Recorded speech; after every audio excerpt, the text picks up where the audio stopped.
Good morning. Welcome to Hobby Evolution, episode 1378. I got a haircut yesterday. Didn't shave. I think I'm going to shave this morning. Happy Saturday. What's going on? Had quite the different Friday. I left the house. Talked to people on Friday. Happy Saturday. Hope you are enjoying your weekend so far to this point. Hopefully doing some card stuff. I did a bunch of random card stuff yesterday. I got a lot of shipping done in the morning. Last night I did some like Cubs sorting last night because Cubs convention is next week. So I will be heading down to Chicago on Thursday and want to get the Cubs released their list of attendees, former players and current players, prospects that will be in attendance next weekend. So I wanted to get a bunch of cards ready for autographs, and I've got some friends that I give cards to of those players that are there. So did some of that last night, and I even played a game of NBA Jam last night. And my controller stopped. My controller stopped going left. I don't know if it just needs to be like unplugged and plugged back in, but I bought a second Sega Genesis controller because I only have one. And like we had the Couch People Christmas party, we couldn't play against each other. I only had one controller. So I ordered a second controller. So that was my night. And this weekend, shipping and listing and shipping. I am a freaking mess. Like every room, my rec room is a disaster. My card room is a disaster. My shipping room is a disaster. This room is a disaster. I've got shit everywhere. So I need to tackle. I need to get that tackled. But as I was laying out the cards for next weekend, there's some like it as I go through boxes of my Cubs cards. Like I have a ton, and I'm not surprised by this. I have a ton of junk wax, obviously. I have a ton of like 2017 to 2021 because I was, buying bulk heavy modern stuff. But I'm missing a lot of like 2000 to 2010, like that decade. Now, not that I'm missing those cards. I have them. I just don't have them. I could open up a box and I guarantee you there's going to be some 90 Donruss in there. I could open up a box and there's probably going to be some 2018 Topps base in there. But finding those like 2007 Topps, a little more difficult. So there's a few players that I'm looking for throughout my boxes. Randy Wells, Paul Bacco, so some of those types. And they didn't have, tons of cards. So, just in a few releases. So I've got those laid out, and I know which players I need to look for to get some more cards out. And also what I enjoy about this is it's my Cubs, but also it also gets me ready in part for spring training. Like, okay, here's a whole bunch of Bowman cards that I can set aside for spring training. And I put together card packs, Cubs packs for kids at the Club 400 tailgate tent. So, and it's got, prospects because, kids may have Dansby Swanson and Cody Bellinger. Well, Cody Bellinger doesn't play. Dansby Swanson and Justin Steele cards. I'm trying to think of a bigger name. Nico Horner, Ian Happ. But they may not have Matt Shaw or James Triantos. So put those together for kids at spring training. What else is going on? So I teased some big news. I'm not gonna start promoting this yet, but I did have a conversation yesterday regarding a company setting up the Madison Card Show. And that company is PSA. So I had a call yesterday morning with PSA.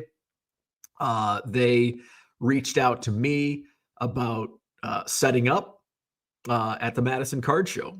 So it looks like in March is what the plan is. So we had a call. They have kind of a list of what they need for their setup. So I went out to the Sheraton to get measurements and had to get some pipe and drape. There you go. John says he can provide some pipe and drape. So looked into that.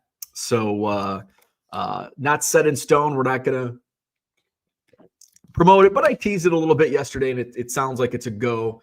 So I'll just mention it here. So look forward to that. That'll be cool. So it'll be like when PSA, smaller, obviously, footprint than what they would be at, the Chicago Sports Spectacular or the Dallas Card Show, but still a presence where PSA will be taking submissions, PSA themselves. They'll have their laptops, so you can do it on the computers. So that's exciting. Like when I started the Madison Card Show, never in my wildest dreams would I thought that a company like PSA would be reaching out to set up at the Madison Card Show. Of course, when we started it, it was, just like any other small monthly hotel show, and it's grown into a big monthly hotel show. So excited about that. That'll be March. The next Madison Card Show will be Saturday, January 25th, and then February 22nd, and then PSA looking to set up and be at the March 29th Madison Card Show. So exciting stuff there. And hopefully soon I can get the second quarter dates, April, May, June, get those locked down. So I went there, and I even planned, and I found I now have 2 tape measures in my shipping room, and I thought I only had 1. And I always have to borrow from upstairs the tape measure. And so I finally I'm like, oh, I have a toolbox. I do, and I have like 3 tools in there. There's tape measures in there. So I brought that down, and if you'd see my desk in my shipping room, you would understand. You would understand how I lose things. And so tape measure was one of those. And so I borrowed from upstairs tape measure. And then I found the other. So I had 2, and I'm like, oh, I've got to take this to the Sheraton today to get, the measurements of the space that I want to put them in. And I'm halfway to the Sheraton and realize, I forgot my tape measure. Now, I'm sure the hotel has a tape measure, but I'm like, you know what? This is a good opportunity to get a laser tape measure. Because a tape measure, when I have to like map out if I'm in the third ballroom or, another conference room, I'm thinking, or when I'm measuring that out, it's a real pain in the ass, especially if you're in the middle of the room and you're by yourself to try to use a standard tape measure. It's difficult, especially if you're like me and you rarely use tools. So my wife for real estate, she has a laser, and like, that's fancy. So I'm thinking I'm going to get a laser. Now, I don't know how laser measures work. Like if you're like, maybe John Keating can answer this. Like, say I'm in the middle of the room and I just need 6 feet. Am I able to like stand here and like, boop, and like angle it down, like and measure it out? Or does it have to be against a wall? Do you have to have walls to use the lasers? So that I didn't know, and I wasn't in the mood to call somebody that knew about laser tape measures. So I stopped at Walmart. I went to Walmart, and I'm like, you know what? Screw it.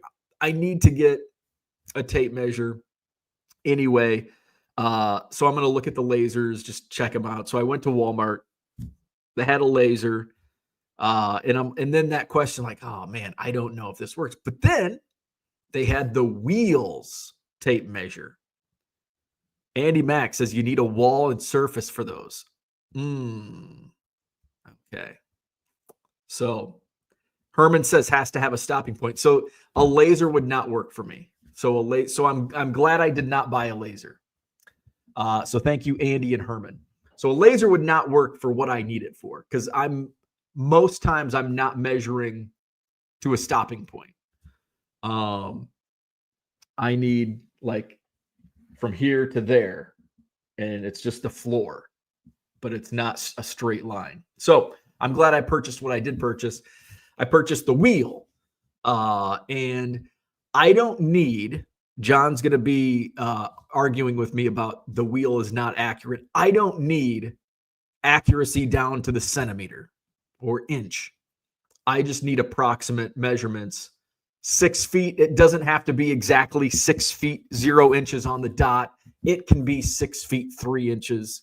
It can be 6 feet, 6 inches, as long as it's roughly 6 feet, because I am not good at, 1, 2, 3. Like, how many feet do I need? So the wheel's going to work. And I'm pretty sure when I measured it out, I'm pretty sure that because the space that I measured out ended up being 40 feet long. It's along the wall by 10 feet. Which, you know what? For what I needed it for yesterday, I think the laser would have worked. The laser would have worked for what I measured out. Because it's against the wall. But if I'm in any of the other ballrooms and I need, the laser would not work. So it'd be like, well, fuck, now I got to go back to this isn't going to work. Now I got to use the tape measure, and this is a pain in the ass. Now I'm going to have to go buy another tape measure. So I don't need a laser. So I got the wheel. The wheel is going to be just fine for what I need it for. It did the trick yesterday. It'll do the trick the next time I need to use it. So shut up, John. The wheel is just fine. So that was my day. And you know what? I had fast food yesterday for the first time in probably a couple months. I don't know the last time I had fast food. But I'm coming back from the Sheraton, and we don't have any food in the house that I would want to make for lunch. And I'm like, you know what? I haven't had fast food in a while. Like, I'm just gonna get something quick and easy. And I'm like, I'm just gonna go to Burger King or McDonald's. So boom, quick and easy. And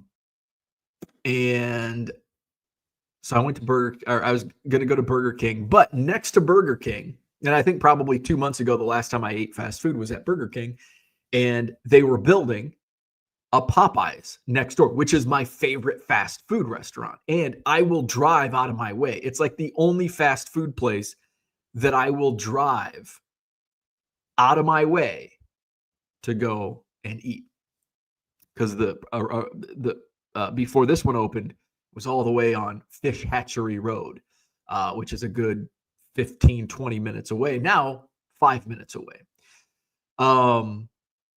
So I was going into Burger King, and I see a big sign on Popeyes, open. And it seemed like it was ready to open forever.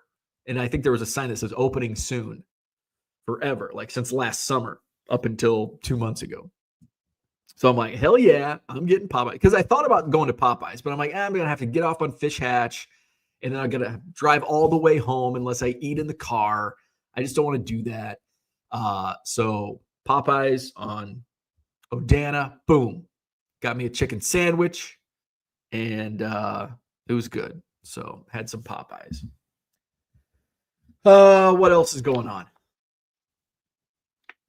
So that was my day. That was my day. Don't have anything planned for this weekend. I'm just gonna try to get as much shipping done as I can this weekend, and just keep on top of it going into next week, because I will be out of town Thursday, Friday, Saturday, and most of Sunday. So I need to keep on top of shipping. And I was looking at my numbers. I just had those up this morning and wanted to compare my eBay numbers to December. And January started off very similar to how December last month started off, where my sales just sucked the first week of December. And then all of a sudden December turned around and was one of my better months of 2024. And hopefully this is how January works out. January was pacing below December up until the last few days. And what's boosted that is my auction sales. Although my fixed price sales are 40% higher than December, same time period. My net sales are up 35% over the first 10 days of December. Quantity sold is down, but my average sales price is way up. My auction sales were below because I didn't run. I think in the first week of January, I only ran one night of auctions. And now I've picked up here over the last few days, and I've got auctions ending every night through Wednesday, I believe, this upcoming week. So my auction sales are basically about the same. I'm slightly in the green, but we're talking like 1%. Fixed price sales here in the first 10 days of January have really lifted up my numbers. So that's compared to December. Let's compare to the same time period a year ago. And I'm probably like way higher than the January 1st, 2024, because I had a really terrible January. I think January was but that's not what I need. Is that going to work? There we go. That's the correct comparison. I'm up 110% over the same time period a year ago. So that's good. That is very good. Quantity sold is up. Average sales price is up. Auctions obviously up because I didn't run auctions last year.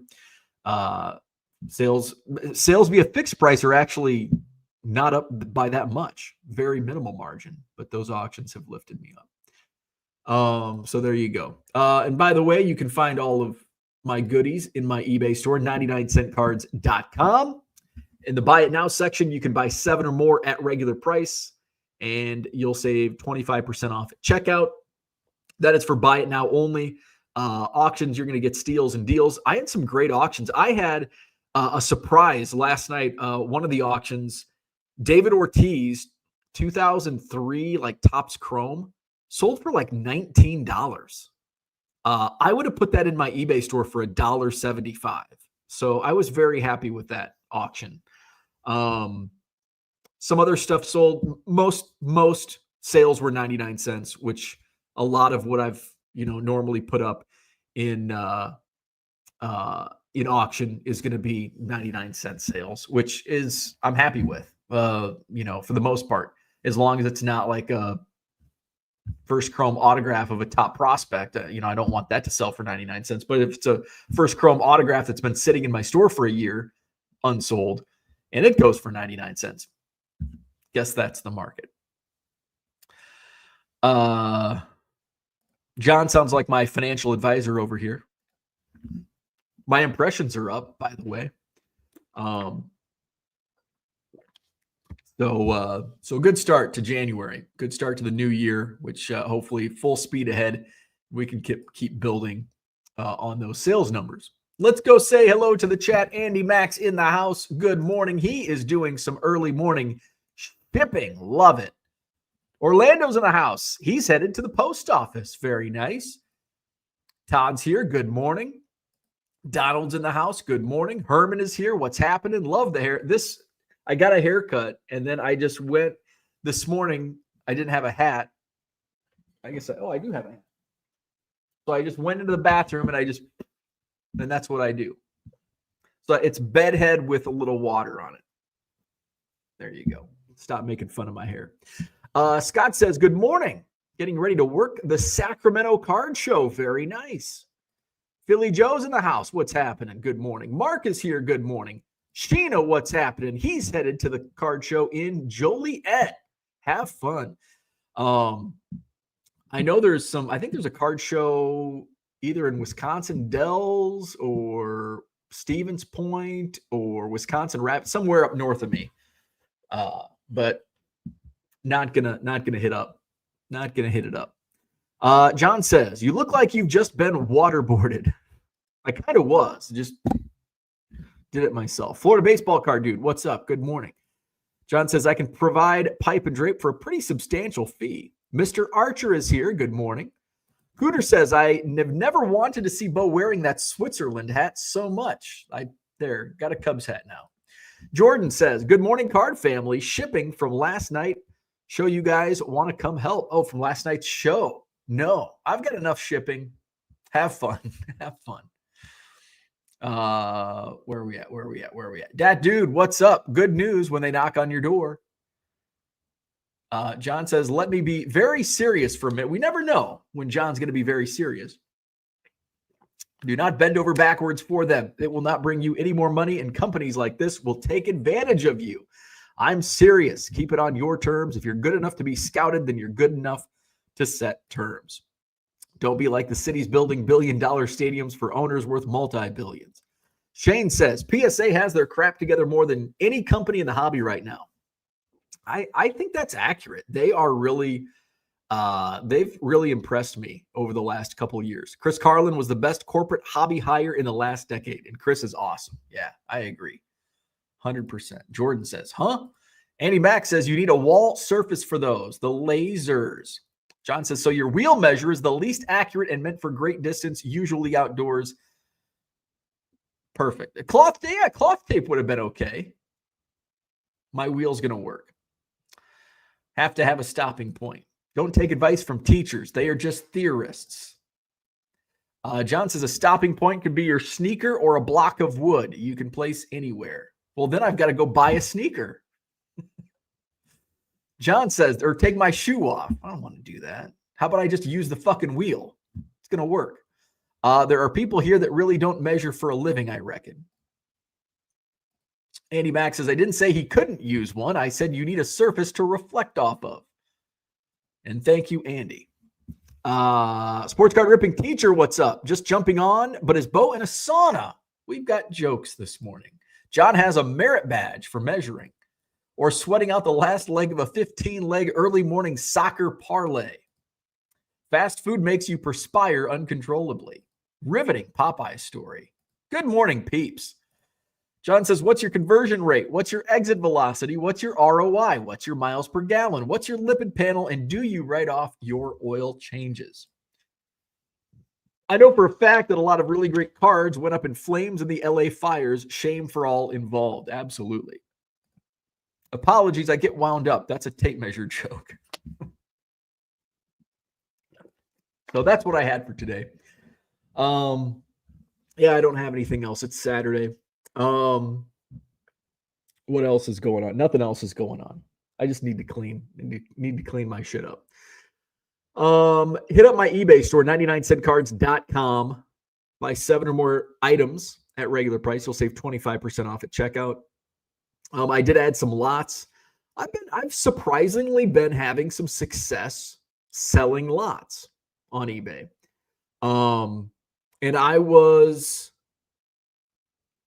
and I've kind of cut it back. I was doing some like 50 card lots, and those just don't move for me. But I also don't have volume. So it's not really a good basis. Like, oh, you have 50 lots to choose from.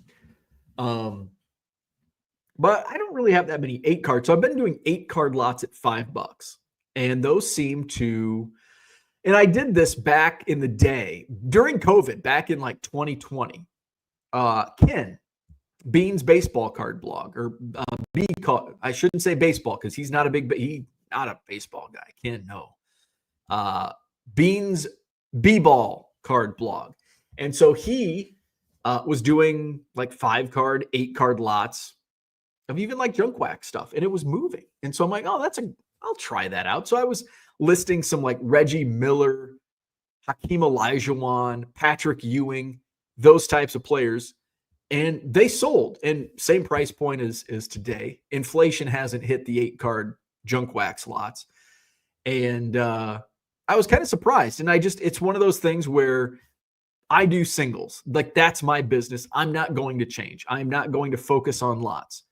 It's going to be something where I'm sitting on the couch and I'm like, you know what? I'm going to list those George Brett lots. I listed 2 last night. Listed a Sandberg lot just because I was going through Cubs cards. So it's not something I'm not gonna, reinvent the wheel in my eBay store. And but here and there, I am moving some of these lots, the smaller card lots. So having some success there, which is always nice. Get that, like, hey, it's almost like a redemption when one of those items sells, like that you list and it's like, huh, didn't think that would sell, and you feel redeemed. So I've been happy with some of that,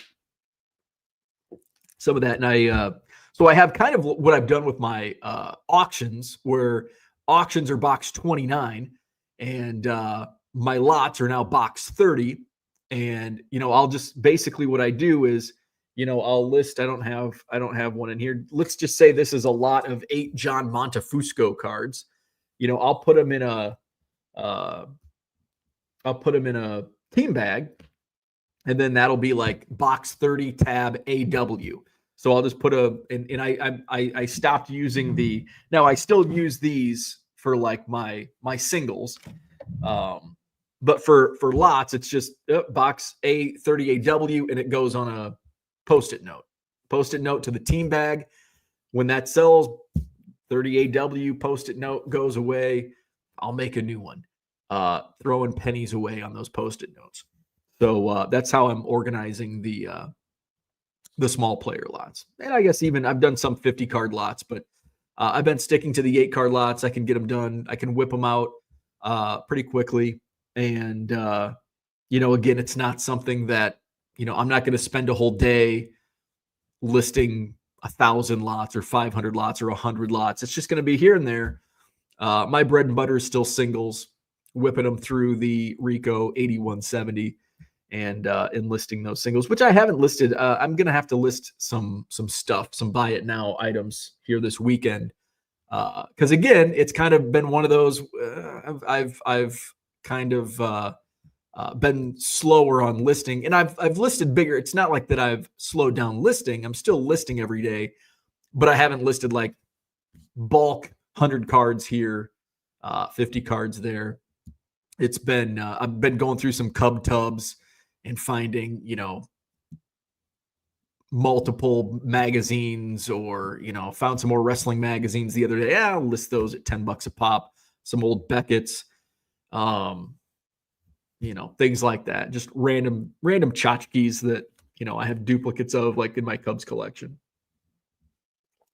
And it's fun when some of that stuff sells. It's like, oh, hey, this sold already. That's fun. Where are we at?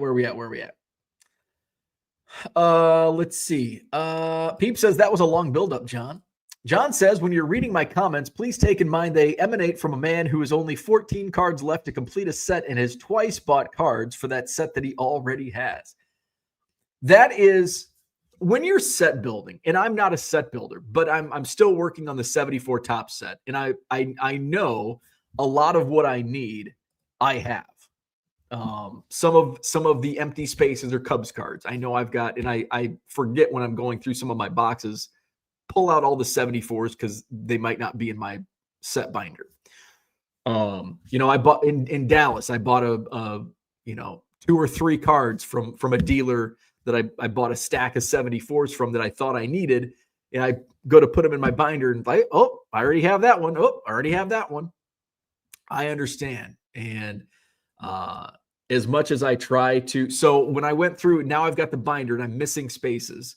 So I went through and I just listed everything I need in my notepad because I thought I was down to like 3, which I probably am. And I might even have the set complete by now.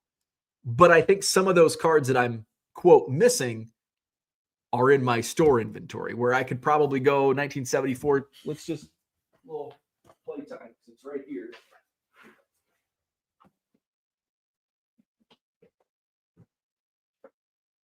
And we'll search my eBay store. Let's see. We'll bring up my eBay store.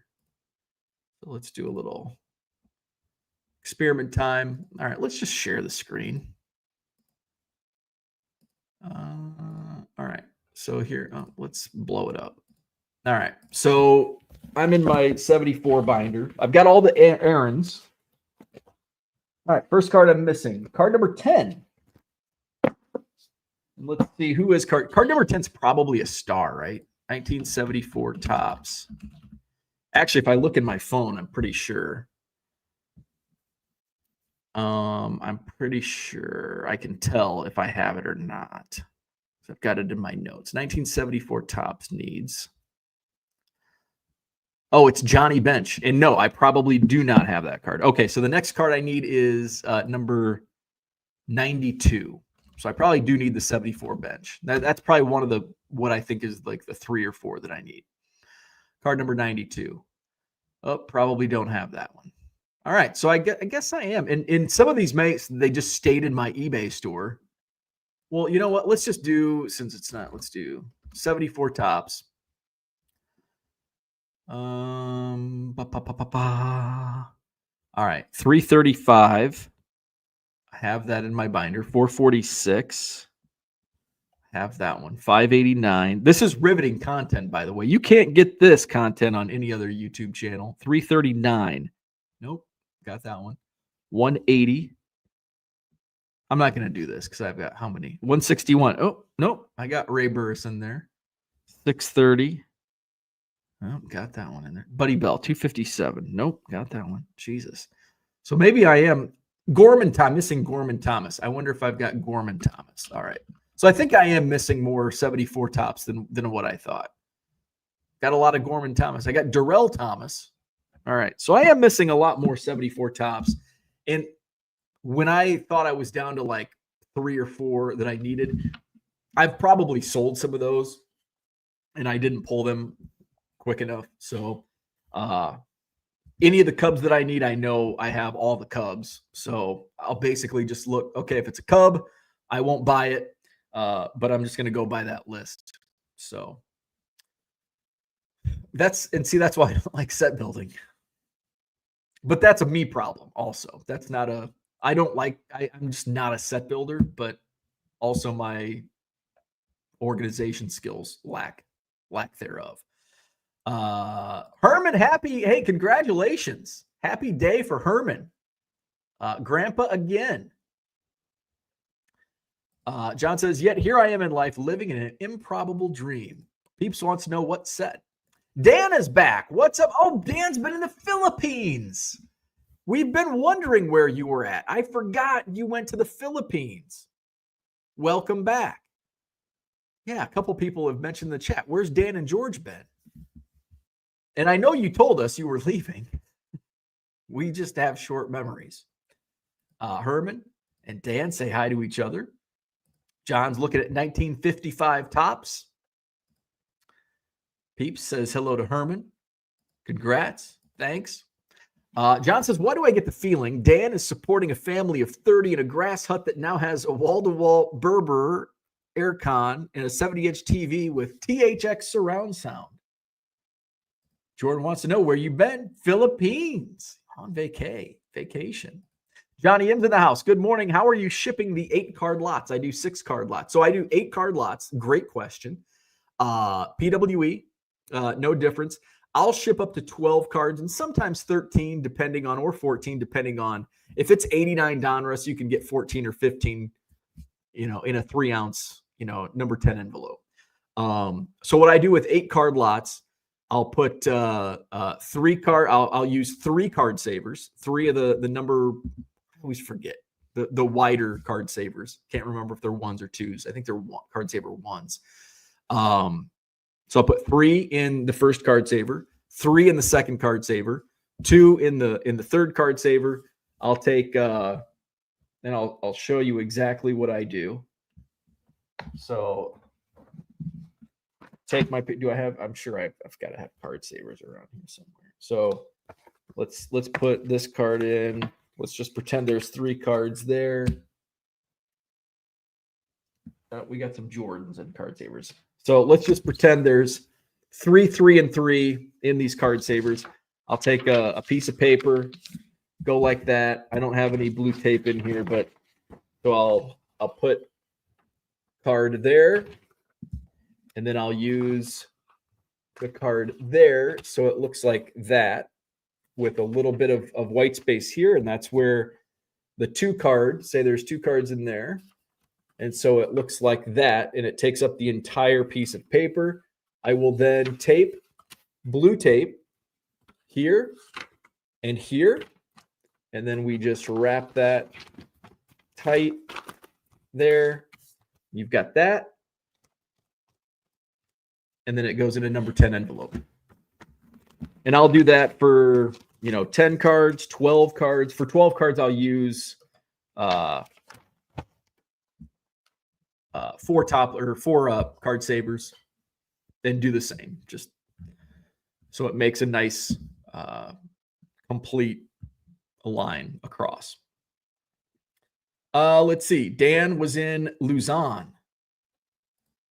Bargain Boxers here. Dan, when I was in the Marine Corps, I wanted to go to PI, Philippines. The women there were frickin' all PSA 10s in the Philippines.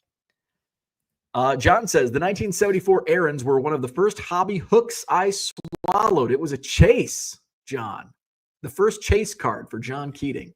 Number one, gorgeous, and the other so historical and eye-opening to a young John. There you go. They are pretty good. They are pretty cool cards. Dan says, there are definitely some lookers. John says, Reggie in that Ken Holtzman card. Where are the Rocket Ishmael cards? Hey, I've got some Ragibs. Ragib Ishmael, Rocket. There's a Cubs card with a Padres uniform on it. Is that Glenn Becker? George went to a work camp in North Korea. Scott says, Glenn Becker got traded and they used a Cubs photo on his Padres card. There you go, Glenn Becker. Dan says, George mentioned he was going to the U.S., but I'm not sure of the dates. Oh, that could be. John says, Bo is the king of maximizing a number 10. If we were the last two on Survivor and the tiebreaker was stuffing a lot into an envelope, then Bo gets the $1 million. Shane says, I'm listing countless LaDainian Tomlinson lots right now. I wonder why. I don't know why. Sounds like you picked up a bunch of LaDainian Tomlinsons at the Madison card show a couple weeks ago. Jordan says, why? I'm out of the loop. Shane may have bought some LaDainian Tomlinsons a couple weeks ago. That dude from Duryea says, I've had customers bitch about multiple cards in card holders. I do too. And you know what? Tough shit. Like I said in the Facebook group yesterday, I don't advise you take advice from me when it regards customer service, but I've done it. Do I get people that complain? Oh yeah. I get people that complain about tape. I get people that complain about no tape. You don't know, to please everyone selling cards on eBay, you would literally have to message each buyer of your cards. How do you want this shipped? Because people will get bit. They will bitch. They will bitch if you put two cards in a card saver. They will bitch that you didn't put two cards in a card saver. Why did you give me this extra card saver? I just want the cards. People will bitch. People bitch about getting extra cards. People bitch about tape. People bitch about no tape. I actually get more people complaining that I didn't use tape than I get complaints about using tape. Fun fact. So yeah, I get people that bitch about envelopes. I don't give a shit. And if you don't like that I put 3 cards in a card saver, then stop buying from my store. That's easy. Again, don't take my advice on customer service because we don't have customer service at 1 Million Cubs LLC, or it sucks. I don't do my best. I can do better. So people are going to bitch. People bitch.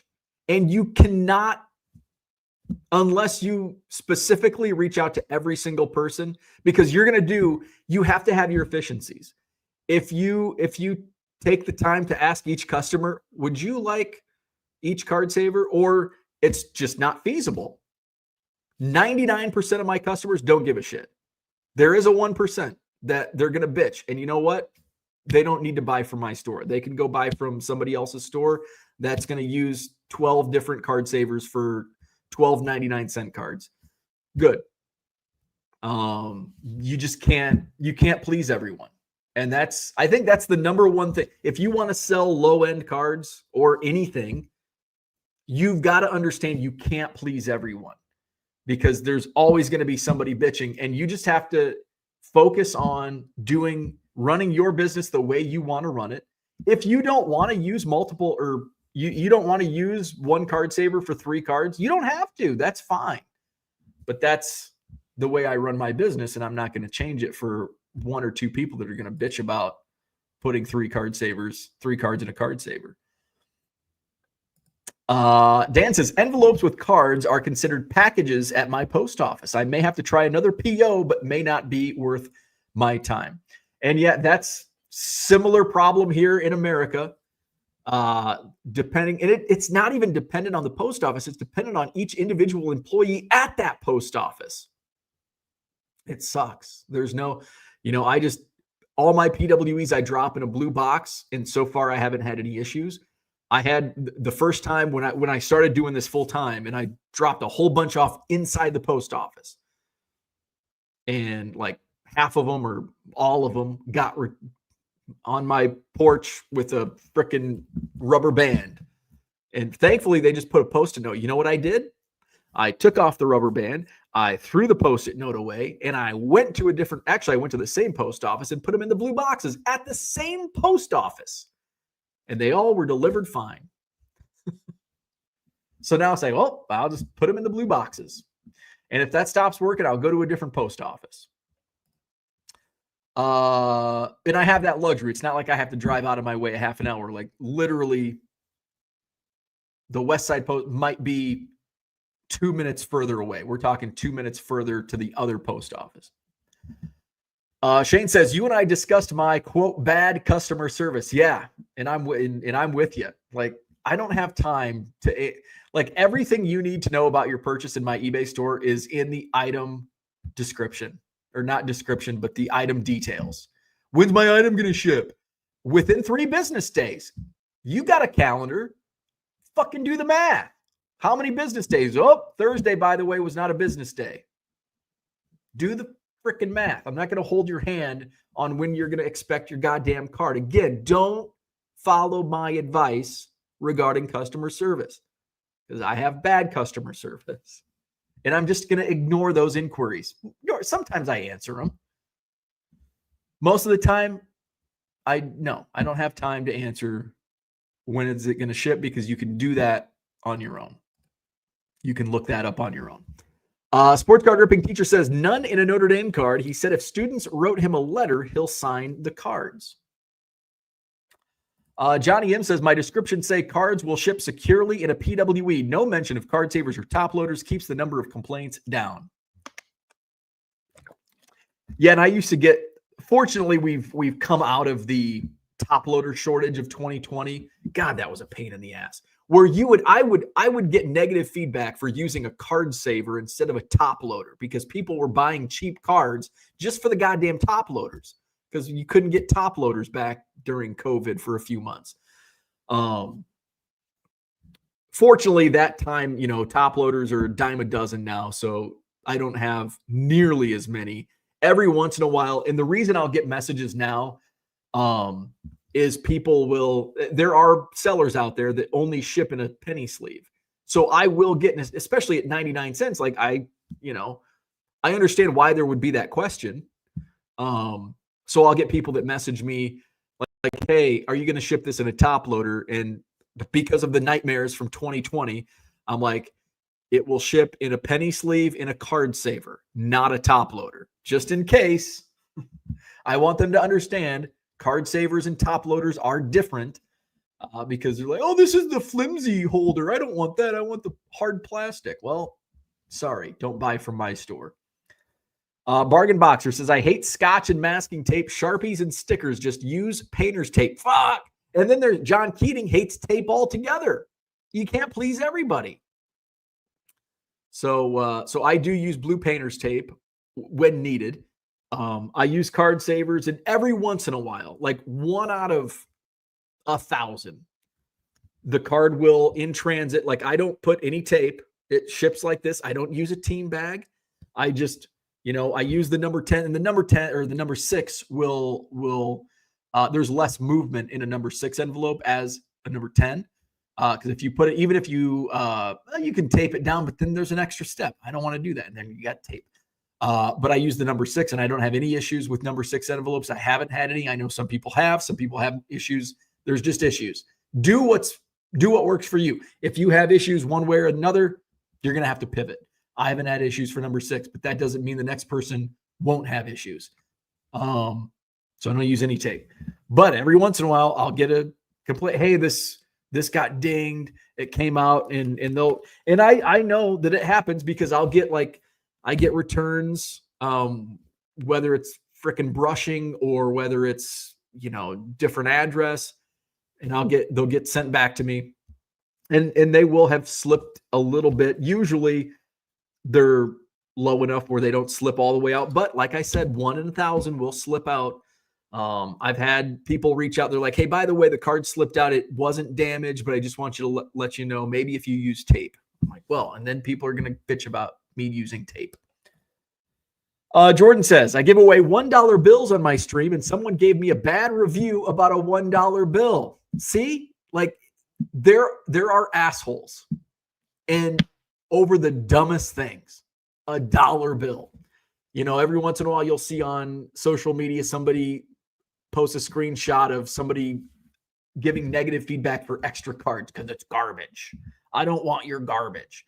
And then the next person's like, oh, give me card. Like, I'll get messages. Can you please send extra cards? I collect Shohei Ohtani and Mike Trout. Like, I'm not giving you free Shohei Ohtani cards. Nice try. No, you're getting what you paid for. That dude from Duryea says, I agree with tough shit as customer service strategy. I also divorce problem customers. I have no issues divorcing problem customers. Not whatsoever. We are on the same page with that. I don't need, sometimes it's best to just cut the problem off. And if you have a problem buyer, if I have somebody that gives me like grief more than once, or if it's enough grief one time, I don't want this. I don't need this. I don't want this. I'm selling low-end cards. Some people are just going to be problems, and I don't want problems in my business, and I don't need your business. So no, I can't do that to every customer. Then I would have no business. But just erase the problems. Sports card ripping teacher says, one pitch, no bitch was the best ever in my high school PE classes. Andy Mack says, that's the biggest lesson I've learned from teaching 150 plus kids. I can't try to please all of them or their parent, probably more so the parents.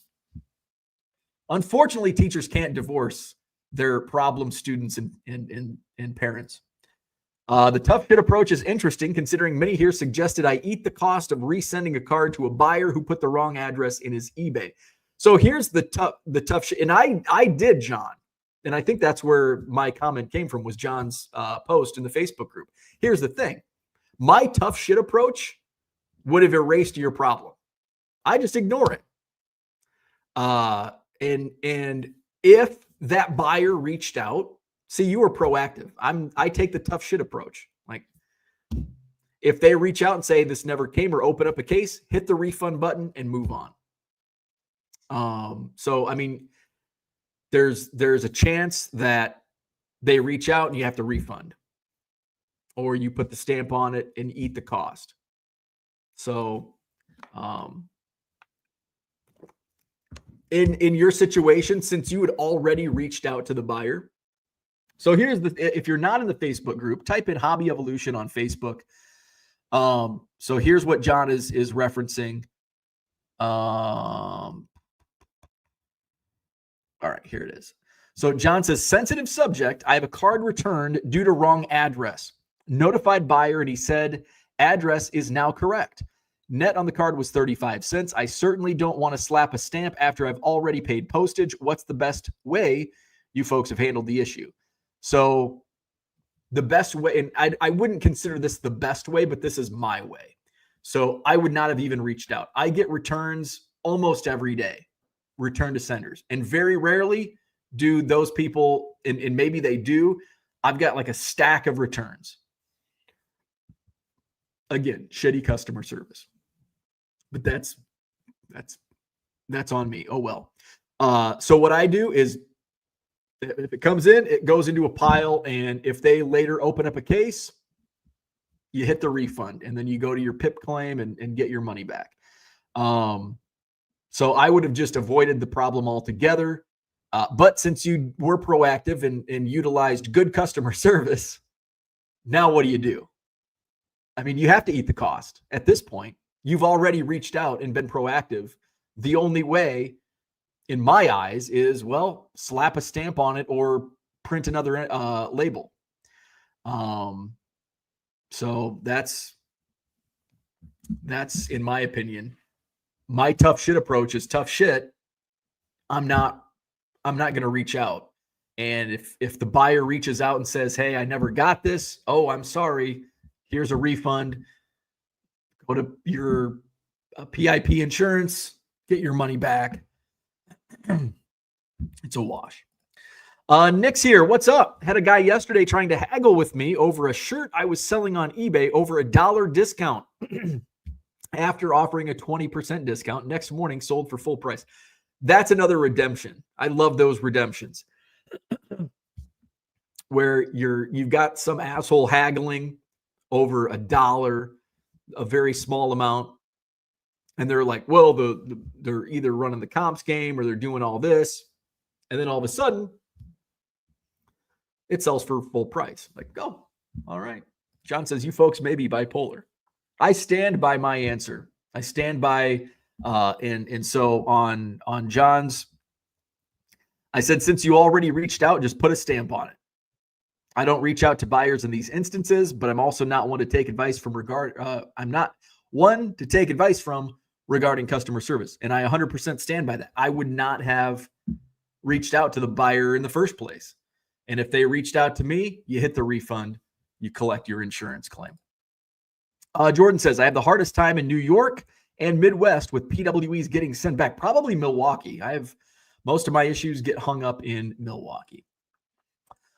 Dan says, they also measure bubble mailers for pricing. Sports card ripping teacher says, Andy, the kids are usually fine, but some parents, I'd love to go to their place of employment. The tables have turned. That dude from Duryea says, I wouldn't resend cards with bad addresses. I also don't send to different addresses because you were not protected by eBay standards. Yes, yeah, you actually are. If somebody slips into your DMs and say their address was 123 Main Street and they send you a direct message on eBay and say, hey, I just moved. My address is now 567 Front Street. You're like, okay, you can change it on the label and put 567 Front Street. If there's any shenanigans, go to eBay and say, this is the account. They sent me an email. eBay can look into it and you'll be covered. So now 25 years ago, that wasn't the case, but today and really for the last, at least 10 years, that's been the case where as long as they send you a message and say, hey, can you ship it here? You're going to be covered by eBay. John says people would bitch about used top loaders. Yes.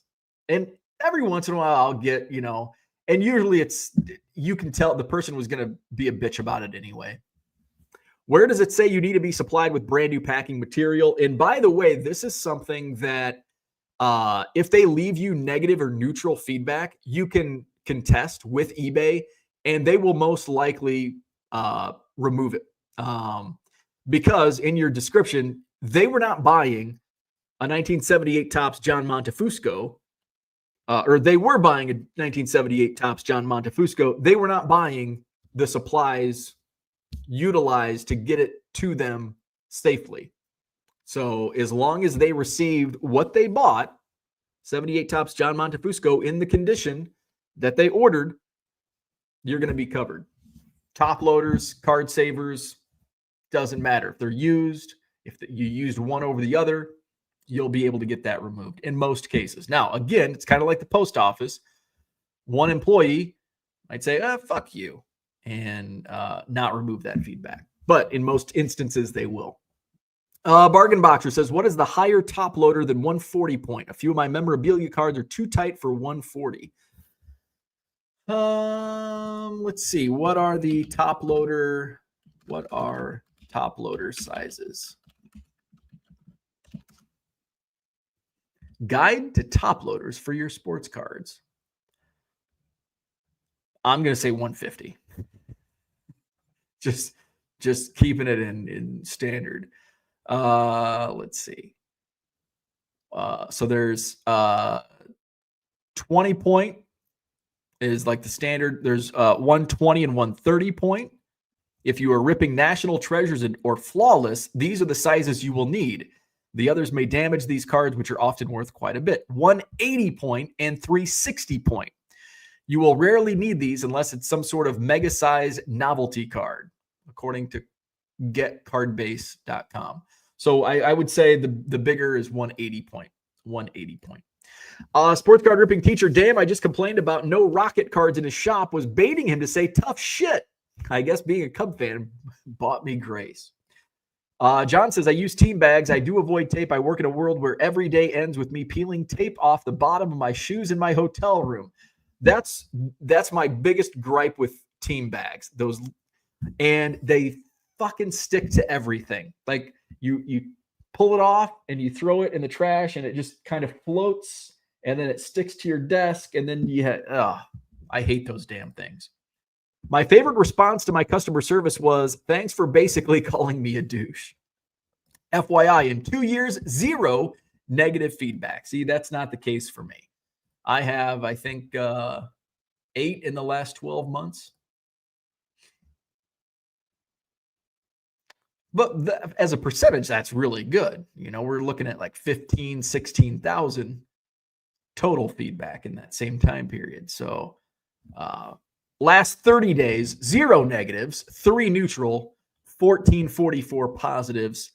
My neutrals, what are my neutrals? I'm not as concerned about neutrals. One of them was fast and safe shipping. Okay. Fair enough. One was great to do business with you. Nice card. Hey, that's a viewer of our show. And another one was lazy and expensive packaging with torn cardboard. I can't tell if it has caused further damage to this already worn item. They were in no hurry to ship either. Nothing terrible, but not positive either. That sounds kind of terrible to me.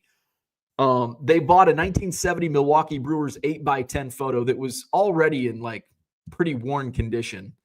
The lazy and expensive packaging, well, they paid 0 shipping, so it wasn't expensive for the buyer. The lazy torn cardboard, it was not torn, it was literally cut. And that's how I ship everything. So tough shit, TMCC. So those are my neutral feedbacks in the last 30 days. John says, I will take extra cards all day long. There is 0 harm in receiving extra cards. It's not like someone is sending a baby alligator. Bargain Boxer says, Wax Museum Podcast just had a card slide out of a soft sleeve that he bought that was authenticated through the eBay authentication system. He had to break the seal just to slide the card back. That's annoying. eBay authentication is like, and that's like higher end stuff. Like we're not talking 99-cent cards. We're not talking $1.75 cards on authentication. We're talking $250 and above, and they put them in a goddamn soft sleeve and a card saver. Like, I'm protecting more. I protect, I guess my 99-cent cards, I'm not protecting more so than that. But certainly my bubble mailer, stuff, it's at the least, if it's being shipped in a bubble mailer, it's going in a top loader or card saver inside a team bag with cardboard sandwich. John says, parents definitely harder to deal with than students. I've noted that reaching out to the buyer was the wrong strategy. However, it doesn't put the onus on me to resend the card at my cost. I just wanted to avoid negative feedback. And that's fair. Like, yeah, I mean, there's no right or wrong answer to that situation. Like, I haven't read through all the comments, but what I do may not be what the next person does. But, is there a right way? Is there a wrong way? Like, again, yeah, you send it back just to avoid the negative feedback, and that's good customer service. John says, I was able to refund, but last time it happened, it was 90 days and refunding was not an option. I definitely learned from this. Johnny M says, buyer sent me offers on 39 cards. I told him about my buy 10 plus, save 50% off, and how to do it. He bought 8 cards. Yeah, I don't get it. Andy Max says, I take Bo's approach. I don't open the returned envelopes. Plausible deniability. There you go. And like after a year goes by, it's like a grace period. You get a grace period like, oh, hey, here's this card. John says, no. I don't have to eat the cost. That's not on me at all. No, you don't have to do anything. But if you want to avoid negative feedback in this situation, like if you said, hey, tough shit, this is your fault, you've got to pay me another 69 cents. The buyer, if I was the buyer, I'd probably be ticked off. I don't know if I'd leave negative feedback for it, but there's a lot of buyers out there that are assholes, and they probably would. No, you don't have to do anything. But if you wanted to avoid negative feedback, I think you did the best in that situation. John says he offered to pay postage, but then there's the man watching me exchange off-site payment options. Yeah, and it's you were in a no-win situation, and that's why ignoring is just putting it in a pile on the side is the best way to do it.